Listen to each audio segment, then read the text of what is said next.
വായില്ല നോക്കണം.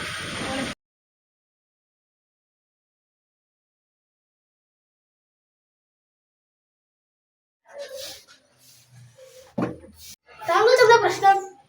കുറച്ച് ദിവസമായിട്ടൊക്കെ പല്ലുവേദനയാണ്. അത് പല്ല് പറിക്കണമെന്ന് അറിയില്ല. ഡോക്ടറെ നോക്കൂ. അതിനെന്താ നമുക്ക് നോക്കാലോ. ഓക്കെ. ഏത് പല്ലിനാ പ്രശ്നം? ഡോക്ടർ അണപ്പല്ലിനാ. വായ തുറന്ന്. എന്താ ഡോക്ടറെ പ്രശ്നം? അല്ല പല്ലോട് പറിക്കല്ല, പല്ല് സീൽ ചെയ്താണ്. സീലിങ്ങോ? അതെന്താ സംഭവം? അത് നമ്മളെ ഭാഷയിൽ പറഞ്ഞാല് സീലിങ്ങും, നമ്മളെ ഭാഷയിൽ പറഞ്ഞാല് റൂട്ട് കനാലും എന്ന് പറയും. മനസ്സിലായി. ആ പല്ലമ്മത്തോട് പറിക്കല്ലേ. ഓക്കെ.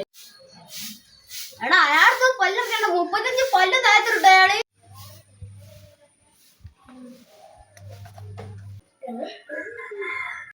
ഡോക്ടറെ പള്ളിയിൽ നിന്ന് കുക്കുമ്പോ വരാൻ വന്ന ബിരിയാണി ഉണ്ട് വരണേ.